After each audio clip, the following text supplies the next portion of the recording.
Do it, lock it in. Yes! Oh, okay, nice. Ladies and gentlemen, we have Blitzcrank and Silas. Nice, I'm so hyped about this game now. Even the enemy team will not know that you're doing it.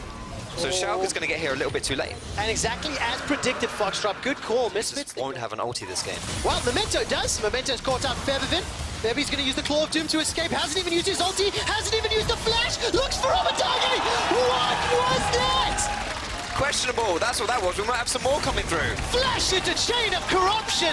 Gobble, gobble, gobble. Memento gets dunked in the mid lane. Oh, 2 kills going over. When you're looking at this game to progress and how these teams want to win the games. Oh, there's Yama coming through. Take a look at that. Flash kick. Gets the Sonic Wave. Resonating Strike. Oh, that was so close. Whenever the observers do that, I always think it's going to steal. We'll come back to the discussion in a moment or two. Soas gets pulled backwards. Can't use the hijack just yet. Looking to throw it down. Won't even get a chance. It's just a little bit tough, honestly, looking at what he's going to be able to do in this game. He might just look a little lost as we go on. Unless he can make the picks, you know. I mean, he's going to take the Infernal Drake, but Abadage, Ignor's coming in. The Memento flashes forward. Steals it away from Maxlaw. Maxlaw gets devoured after Hansaman's forced to run for his life. 1, 2, 3 kills on the Dragon. Feathervin and Soas like lambs to a slaughter. This is an ace on the cards for Schalke. They're just looking for the solo laners. That's a stun up onto Soas. Tries to escape with his life. Here comes Uptick. Here comes Ignor. That's 4. And it's only Aftershock wasn't the reason that time. No, Aftershock wasn't the reason that time. We'll give you that was his script. That's what for his life. Ignor, flash rocket grab, catches Hansama. Now Gorilla forced to run for his life. He's already flashed. Hansama's gone very, very low. He's escaped with his life. Chain of Corruption is not going to do enough to slow them down. As Abadagi's got 1 kill, looking for Gorilla, looking for Tom Kench. There's no support from the solo laners. There's no teleport from Soas, and of course Fabi unable to join the fight. 2 more. You know, Schalke they have control of all of this game right now. They need to make sure that they don't just, like, Misfits have good catch, so he just needs to keep being aware that, in theory, this stuff can happen, and when you start picking people out of position like that, that's how Misfits claw their way back into this game. All right, Ignor, once again, will find the devoured Gorilla! That's a donation and a half! Yo, that Gorilla ate the hook. Oh, good.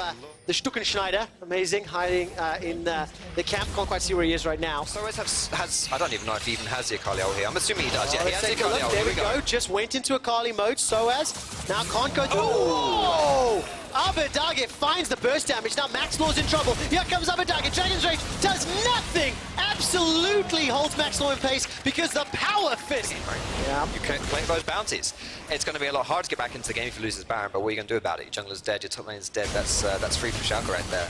And, you know, the game plan is just exactly the same as what we saw them try to do in that mid lane, where we saw the chains of corruptions coming out of Hansama, the follow-up from Feathervin.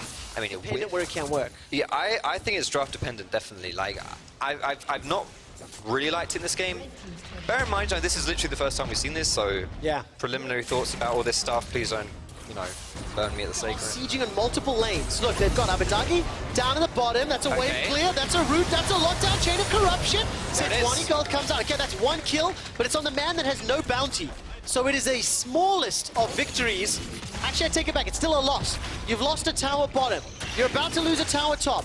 You're about to lose a tower middle. Misfits are down 10,000 gold. And Schalke continue to prove that they are the real deal. 100, like, these doesn't take enough damage.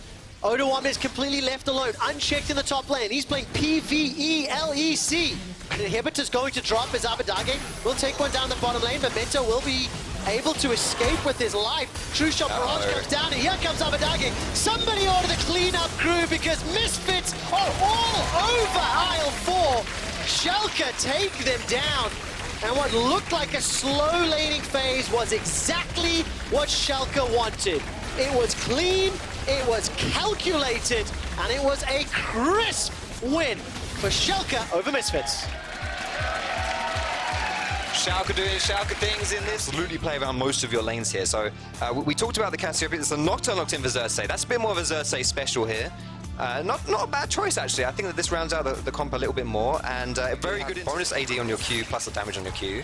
Getting a bit of a trade in bot lane. That might have to be... Scaran fancies it. He's got Ignite. Somebody here's available. Ignite is ticking. No! That's first blood picked up with the help of a minion. Like you Xerxes yells at you and kind of just nullifies that lane. Oh, Dreams this time round finds the flay, but the death sentence goes wide. No target secured. Selfmade looks for the engage with the flash, trying to find the knockup. He's not got it. Norscaron is running away with his life, but here comes Pyrion. No ultimate available. Now Splyce get jumped on one more time. Selfmade continues to look for some pressure. Another missed death sentence. Dreams is not finding the skill shots, and Splyce return the damage.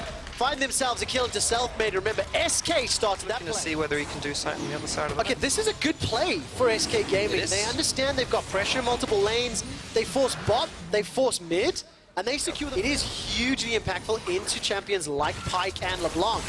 Phantom Undertow goes forward. That's a good enough stun. Petrifying Gaze completely misses the important targets, and Humanoid is yet to be touched. But here comes Pyrion. Great, that was a nice ultimate, but there's no damage follow-up. Crown Shot's not close enough. Norscaron's running for his life, but Xerxes is in trouble. Not gonna find the blast code. Defensive flashes. How did nobody die? That was ridiculously close. The first Xerxes ult of the game, and it almost got him killed, but Pyrion. Oh my goodness!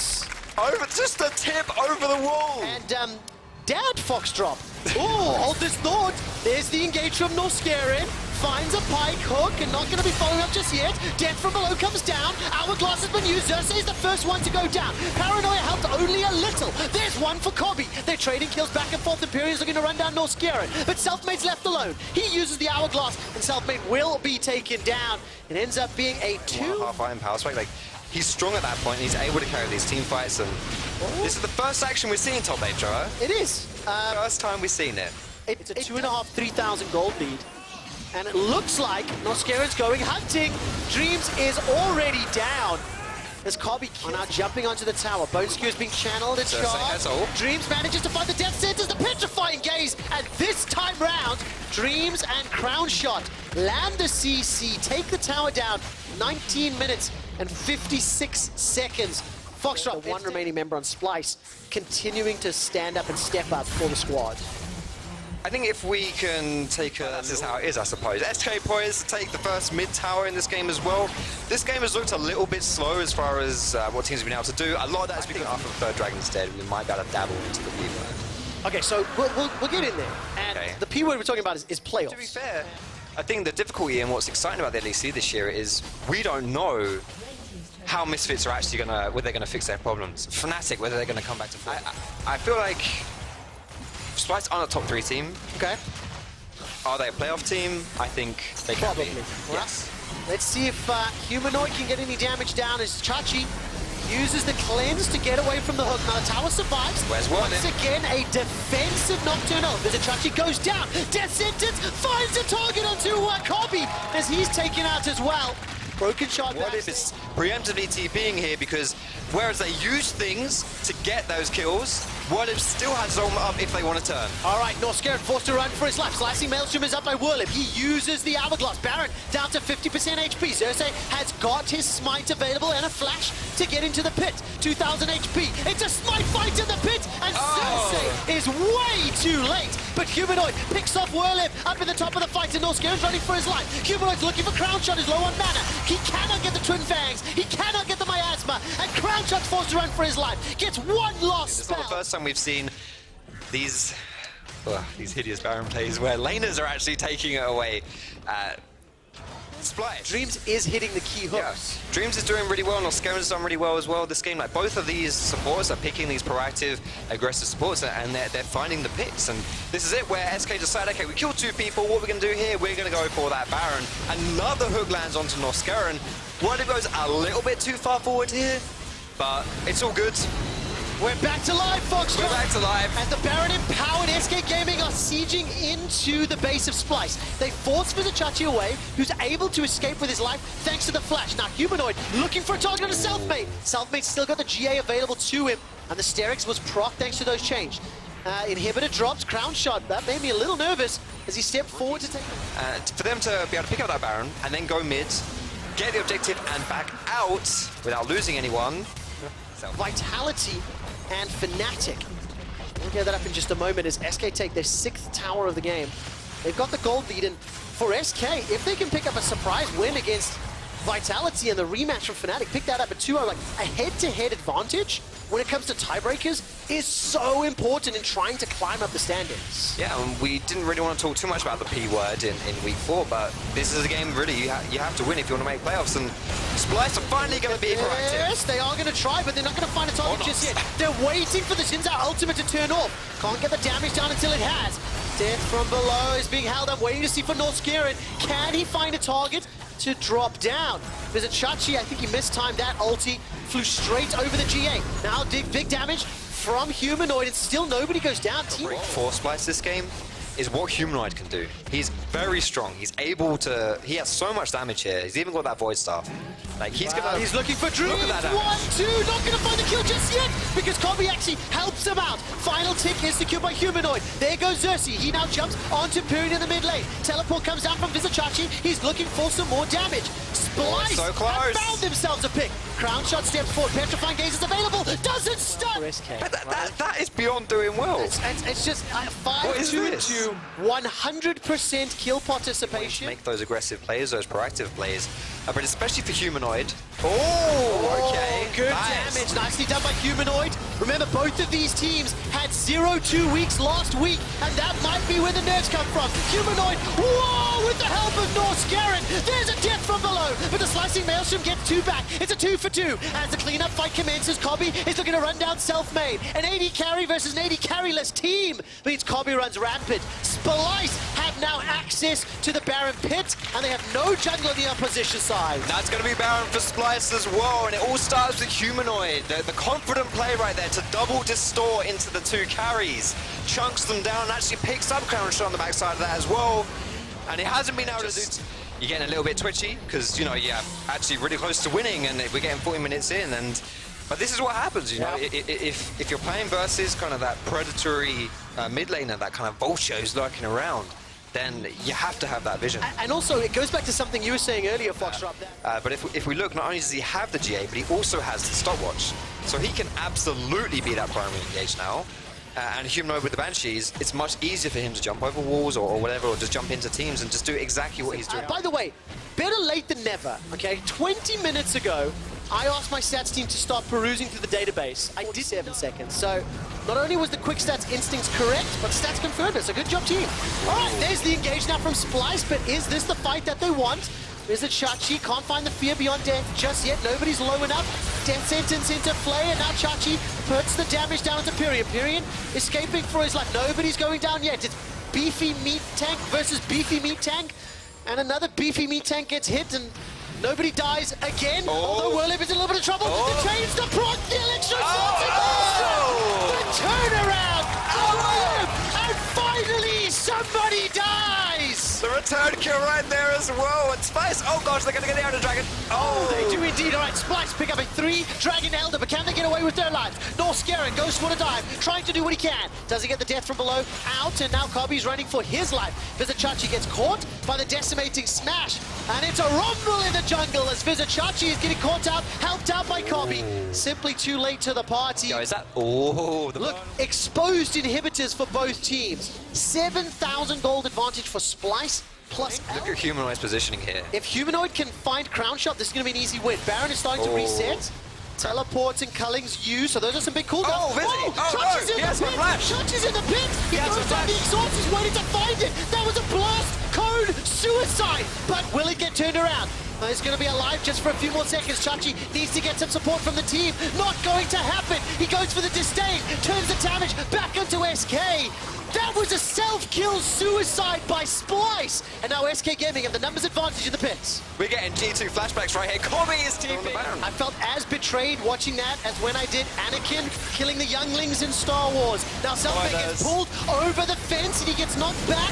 Manages to escape with his life for now. Baron is picked up by SK Gaming, but Splyce needs to win this fight. Cersei's gonna go down. He's got GA to get back up. Needs to get some damage. Vizichachi will help pop the GA of Selfmade. Nobody's officially dead just yet. It's just items being popped and cracked and passive. Whirlip looks for the Maelstrom. Won't be able to do anything else. Fear beyond death, that's one. Splyce are smashing the fight. Look at and the base. Super Minions are smashing the base. It all comes down to this. Crown Shot to defend the Nexus. He's the lone man. There are no teleports on Splyce, but will it be enough for SK to hold on right here. Crown Strike is a one-man army, and Splyce are looking for that bot side. They're going for the finish here. And I'm going to be self-indulgent because that's what I like. Here's a quick stat for you. The longest game of the spring split. Of course it features Splyce. They are pushing onto the Nexus turret. They have already caught Crown Shot. Yes, he gets a petrifying gaze, but he is blown up where he stands. And Splyce will take down SK. Let's try that again. Splyce will take down SK. Better late than never, Trevor. A few times in professional play, it's one of those that is relatively safe, especially if you have not got a losing jungle matchup, so you can get a little bit of help, and it is going to be that Zori. So yeah, but one of the games... You're right, you're right. Okay, cool. I'm not... Sorry. Yeah. Believe in yourself, Foxtrot. Every point that I built up... See whether or not... Oh, he's actually popping it here. Here we go. Goes in. Looking for the chase. Profit. Gets some damage down with the chain rash. Shotgun knees comes out. Alpha looking for the ultimate. Vivian connects. He's pulled into the meat grinder. And First Blood comes in. All 5 members up towards this fight. We did there on the front line, but Rogue maybe trying to collapse from both sides. Rift Herald going down. The smite comes out. It's on the way by Kickers. Now the fight erupts. Woodid jumps onto the back line. Patrick forced away. Cold there on the front line as well, but Woodid is just going to try and get away from this one. Rogue pops the stopwatch, but soon enough he will be not long for Summoner's Rift. He's down. Origen get 2 kills. They lose the Rift Herald, and I believe it was picked up as well. Oh, okay. No, we're good. We're good. We're good. I thought that was going to be a bit spicy if it wasn't. This could be a game coming into the top lane, though. Here we go. Kick is there as well as Woodid. Alfari. Yeah, it's not really going to be able to go too many places. Stunned up, locked down. First kill of the game for Rogue. They get the shutdown on towards the Urgot. They're going to lose the first bar tower here because bot lane only has 1 plate. But a tower plate is actually worth more than first bar tower anyway. So it's actually not that much. You get 150 from killing first bar tower, and you get 160 for killing plates. Yep. So it's actually not that bad if they put this hair on top. Sadly, they're about 10 seconds too late in order for them to actually get all of it. He's had some pressure here with that invade into the enemy blue buff. Like, he's been able to do a few things. But really for Zori, you're looking to get those sleepy bubble troubles. It might be you're going to be revealed, and then that's when you start getting caught out of position, and when it's a lot harder for you to do those things. And is this a dead Nuke Dark? With the Ignite, he would have got it! Oh, Poro jumps forward for the Ignite. Zoe is a disgusting champion, I think, were your words, Fox. I think it's a kill in League of Legends, and we're going to move on. I'm just going to jump in here, straight onto Silas. Got the route across the wall on that ward, and Patrick can just get the chase out. Profit pops out the Whirling Death, but only spells. Right now it's not happening, but in the mid lane. Senko's tanking up the tower. Mithy here as well. Cold, just going to fight against Senko's for the moment. We did trying to distract. Kick is on his way, but here comes Patrick. Kick is jumps straight onto him. The Syndra's coming down from the top side of the fight, but already Mithy so low. 1 kill on each side. Kick is jumps onto the back line, gets Mithy as well. Alfari, though, getting onto Hiku, and Woodid knocked back into the tower. Woodid looks for the stun. Hiku caught out, brought back into the meat grinder. And Origen will come out with 3 kills to 2. This Urgot was a first pick, remember, as well. This is what happens in the meta right now, where you're picking your poison and you're saying, okay, which OP do we want to play against? In this game, it's the Urgot. It was the very first pick of the game, which means that Rogue had all the tools to deal with him if they wanted to, and Origen came out on top. Yeah, Origen definitely on top. Double Mountain and an Ocean in their back pockets now. 20 minutes into the game. Those paddle stars and the Varus arrows, man, they hurt. Oh, I thought I was going to get the chase onto Kickers here, but Woodid just left to the wolves by his team. Both Sankooks and Kickers ran away, and Woodid pops the ultimate, but not really much he can do to survive in that case. Nuke Duck gets the kill. Profit will get bot lane tower, but you have to feel it's a mere morsel of consolidation. Redemption comes out as well. Sankooks actually, they've just disengaged. They don't want to fight it. They're going to give up the Baron. Origen secure it. 23 minutes in, they'll take it. Why? And with it, a monumental lead. If you're going for a full lethality build on the Varus, is if you do itemize into Edge of Night, it helps. Yeah, right. Kickers is behind Origen, and they know he's there because he cleared out a pink ward, so this tower is pretty much gone. Maybe they'll look for a play afterwards if they can land the Sleepy Trouble Bubble, which they do. No, don't get connect with tags. Easy? Yeah, but you have to play to your opponents. Exactly. I think Origen, you know, this game has looked... Oh, sorry. I'm sorry. I didn't really get what you were going for there, Foxtrot. Okay. If he's coughing in my bedroom, I can flame him. All right. Inhibitor even before that, because we know Kickers is down towards the bottom side, as is Profit. Wanted to get the Demolish proc off on that tower, couldn't quite get it, but now they'll go back, they'll reset the vision around this Baron. You can see the pings coming out. For Rogue to do with this the first time, and if this goes down for a second time here, when Origen... Kickers is dead, so No real chance of a smite steal anymore. That's going to close the book on the Baron story right there. That's it. You know, like Kikis has to look for these kind of things because he knows his team isn't going to win unless he does that, or perhaps that's the desperation that he's feeling. You know, and he wants to take the. You know, they have to teleport back to stop Origen pushing in their base with the Baron bomb. So that's the inhibitor tower down in the mid. This is going to be top follow shortly after. Origen will get that inhib. They'll look for their second as well. And 29 minutes into the game, very much closing out this matchup. You have to feel. Origen looking for their third win of the LEC. And maybe a route to winning ways. Just painting by numbers at this point, Medic. That's exactly. To find the straggler, to find the lazy player who's not respecting him, who's kind of gone a little bit asleep, just like Afari has there, and, you know, it's just out of position. But he's not finding it, instead he's just finding death. With the jumps onto Nuke on the back line, Prophet and Alpha trading blows, trading ultimates as well. Cole's chasing seconds up towards the top side of the map, but now EQ forced down, lands the piercing arrow, but an X lands straight in his skull. He's done. Prophet chased off by Mithy as well. The ignite into Soul Shackle should be enough, and already Origen are looking at the Nexus towers. Easy enough secure for them. 31 minutes in, they did it by the numbers, but it's definitely a thumbs up game for Origen. They will take their third win of the LEC and go back to winning ways. Good stuff all around from Origen, of course, to be able to take down the Nexus. They'll dive the fountain for just a moment longer to make me keep talking, and there it goes. Origen did the split as well in their only win up against Rogue last week. There's the LeBlanc for Exile though, so he's taking that skill matchup in the mid lane, going all in aggressive, and Kadril will be taking the Aatrox into the score differential at the 15-minute mark, and we're seeing a little bit of that here as Exile is behind and Jessica's behind as well, but I'm not going to be able to talk about that too much more as Kadril went in, got Dragon Rage kicked away. And I want to see how XL keep the gold even in this mid game and then make fights happen. Hillsang going in with the invade. Lots of damage going out to Nemesis. That's first blood. Charm lands onto XL as well. He's trying to jump away, uses the flash. Kissing lands a good Winter's Bite from the side, but just a little bit. The big thing is that Syndra's ultimate just came back up. It was on cooldown, it just has now ticked, and now that they have that big power, they're going to go for it. Teleport coming out here from XL. You can't cancel that anymore, and Fnatic can just jump across the wall. Strength that we expect of him is hold on. Speaking of expect. Yeah, Whippo pops the Ghost. Expect looking for the chase potential here. Steals away the ultimate. XL gets jumped on in the mid lane by Broxer. Great Sonic Wave from him. Lands straight onto XL. That's an easy enough kill. Good stuff from Fnatic and Whippo. Rotating their numbers advantage back to top side for Herald. Oh, Kadril caught out here by Nemesis. Sonic Wave doesn't quite connect. Kadril pops the World Ender. XL on the flank. Can they do something about this? XL decide they don't want to take the fight yet. Expect not there. And this is Fnatic recognizing that they have the numbers advantage since they pulled the trigger early on rotating Whippo. Silas for them to take. There are still towers on the map. There's still free gold standing there for them. XL jumps in onto Nemesis. Gets a lot of damage down with the Ethereal Chains, but Broxer here on the chase as well as Hillsang comes in from the side. Broxer, flash kick!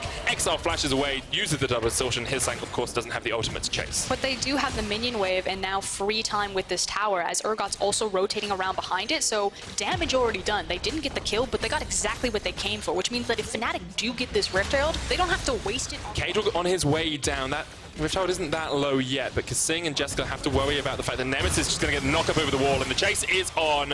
Fear Beyond Death will not connect, but there's a lot of damage down as Kissing. Jessica jumping around. Great stuff from him to escape. Kissing gets away as well, but the Red Smite says not today. Fnatic didn't want the Rift Herald, they just wanted the kill. Yeah, from bad to worse, and it's just the adaptation of recognizing that Excel were out of position, that Fnatic could continue to take whatever they want. That's now all of the outer towers down, which means, again, if this Rift Herald does fall... Definitely is. The Ocean Drake, this second dragon secured here from Fnatic. They'll have a fiery boy and a watery boy in on Whippo, and they will just take it down. And this is all Fnatic need to do. Like, we're getting this point now where League of Legends... Opposite sides of the map. The problem is that they still had access to Rift Herald. Oh. They're still grouped up. They've still got the creep wave, and no one can stop them. There's not enough good wave clear on XL to slow down Fnatic. This inhibits are going to be opened up in 20 minutes. Great stuff for Fnatic. Expect steals away the Fear Beyond Death, but Fnatic don't even really need to do too much more. Jungle, make sure that all of the aggressive wards from Fnatic are out of here, and then he wants to get some wards onto the Baron, because right now, better team fighters than what I've seen from XL. If we get to 4 items apiece, who's going to... Oh my god. Exile's dead. Reckless flashes forward for it. Exile actually almost gets away, but Reckless gets the kill against Misfits. Can you do it again? It's on Expect, hasn't got the answer spell book this time. Kadril can get into the pit, of course, dashing across the wall. 3,000 HP left on the Baron, 2,000 now.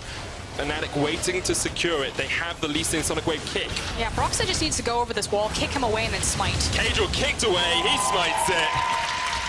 That's how you do it. Clean game from Fnatic. Again, I feel like they fumbled maybe a little bit some of their early game, not being as proactive as I would have liked them to do, but otherwise a much better look from Fnatic this time around. Already opened up that inhibitor tower in the bottom lane. Whippo on the front line. Makes up a little bit of damage, but he's just going to purge and get that shield up. There's the inhibitor down. XL. Oh, I thought he was going to fall there. Nemesis does have the ultimate, still holding on to it. Expected stolen away the Dragon's Rage kick as well. Second inhibitor the target for Fnatic, and XL really can't do too much about this. They'll give it up. The ghosts of their base just something about their wave, but it's so hard to clear away when it's Baron up. And it's just a really high risk, really low reward for XL to take any sort of team fight here. Push forward. I think a really good sign for Fnatic is how patient they were with that play. They had a cannon wave coming in, but they didn't want to go for it. Kato, though, trying to get onto the backline. Worldender comes out as well. And that's a lot of damage on towards the Aatrox. Vibion's death doesn't connect, but XL went for the engage to get nothing out of it. Fnatic still basically full HP. Whippo just tanking up the chains. That's the third inhibitor tower down. Super Minions pushing in the side lanes as well, and Fnatic are looking for their second win of the split. This has been a tumultuous LEC spring split for them, but now much cleaner, much stronger. Fnatic seem to be back in action, coming back fighting against XL.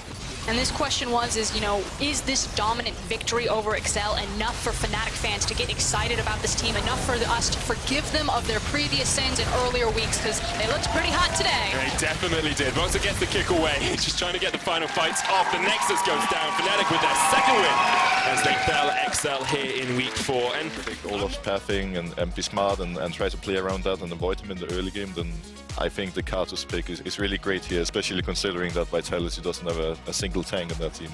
Ooh, difficult spot to be. Now, Whippo, as you are a top laner as well, I do want to get your thoughts. Alex and Mickey a bit pushed up. Do have the flashes. This is the only window that Mowgli Perks can used do it very this. short. He's just got locked up. Yes! He's down. Mowgli comes my in. God. We saw Perks die in a Lucian brawl lane. I wonder if that was a direct response to... Oh! Attila still ignited here. Doesn't have the flash. Obviously doesn't have the relentless pursuit. Skittles dodged out. Flash forward from Perks. Oh, he honors the wrong one! Okay, now Pressar win game. They get the kill in the end. Yep. And we'll see if Wonder's able to do anything here. That's level 6. Mowgli does have the Ragnarok, one still on the chase, pops down the Cataclysm. Flash is available for Mowgli, he waits to use it. There's the Equalizer down as well, but Cap's coming in for the chase. Flashes forward, kills one, has the Twilight Shroud as well to get away from Cabochard, just dodging in that invisibility. Jizuke eats a wall of pain, dodges a couple of the Skittles, jumps forward with a distortion, dodges away from Wonder. Cap's over the wall, ignited, he's done. Jizuke flashed the wall as well, but now Mickey's coming all the way up towards the top side of the fight. Jackdaw trying to get towards his top lane to save him, but Cabochard doesn't really have anywhere to go. Dodging away from the layaways, but eventually forward 2 kills in favor of G2. Mickey's still on the chase here. Jizuke might just turn it onto him. That's a very squishy Thresh. Jizuke trying to use the clone, but Mickey has his number. The hook doesn't connect, but Yanko's coming in from the side as well, and Wonder will get the kill. G2 now 4 kills to 2 up. Only 8 minutes into the game. It's a fact that the gold went everywhere than it needed to be. The fact that Karthus, like you're saying, has a springboard, that Caps is a call he got fed, and also the Jarvan. Predator use Perks, jumps in. He's underneath the tower, locked up with the concussive blows again. He tried to get to the lantern, but couldn't get there. Mowgli ganking bot on the Olaf. We knew he'd do it. Caps and Yankos on the chase here. Mowgli does not have the flash, and Caps can just chase him down. Try and farm up some minions, Mowgli. That's all you're good for at the moment. Yankos gets the kill. But again, we see damage there from the Lucian. Didn't really need to step up to the plate. But Mountain Drake goes over to Vitality. It's still 200 gold between the two teams. Back to that gold view after Caps fights against Jizuke here. If the Chains comes out, Caps jumps back forward. Holy moly. That's a lot of damage. Mowgli is actually in the bush. Jizuke dodging around Caps. Uses the second proc of the perfect execution. There is the redemption as well, and Caps is ignited. Jumps away. The Requiem isn't down. Just enough. And Caps gets the heal from the Triumph as well. Says Yankos, you can press R, but I can press D ever so slightly quicker. I mean, he's always going to have to respect this Olaf in the jungle. There is the first tower of the game, though, for Vitality. They utilize their bot. Mowgli is coming just in from the side as well. Teleport in from Cabochard. Has the Equalizer. Counter teleport used, but Cabochard now not in the best of shapes because Yankos and Perks can just turn straight onto him. Attila also going to get called out as well. Cabochard down, pops the Equalizer, but he's already dead. Attila has the flash. And Vitality licking their wounds. They save the mid lane tower, but only just. Completely different page on that teleport there. Cabochard is level 11. He's got 2 points into the ultimate. That's the power window that you want to fight in. But if the rest of Vitality aren't on the same page and capitalizing when you teleport it back. No, he is not. Yankos Says that's my Rift Scuttler. Just going to put the Skittles down, and actually the Equalizer will do quite a bit of damage here. Wonder coming in as well. KazaLoLL looking for that Blast Cone, put in the Cataclysm, uses the Blast Cone to get away, but Perks can still get to the chase off here. True Shot Barrage eats through the Rumble, and that is a very dead top laner. Vitality trying to do something on the top side of the map though, but can you catch Caps? Because up until now it's been a very difficult prospect. Jizuke jumps under the tower. Okay, Jizuke's dead to the Requiem. Jankos gets it.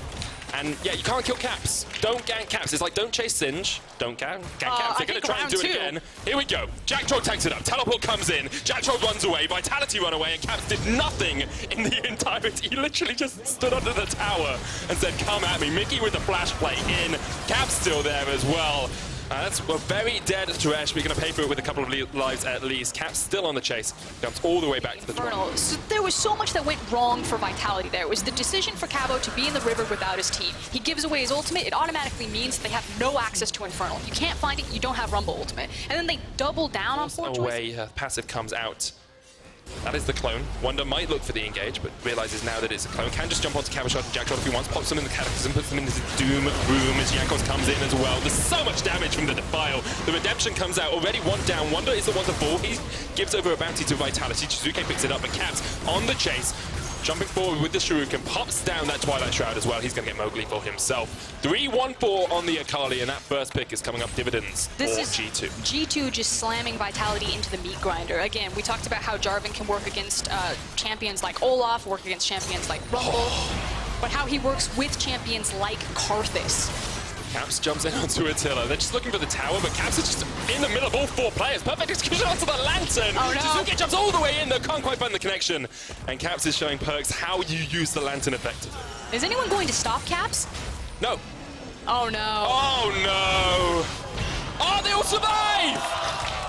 It is an indictment of the state of this game that Vitality fans are cheering because they didn't die to a Requiem. But the problem is they link to it. So how do they play around the Karthus, and how do they play around this Akali?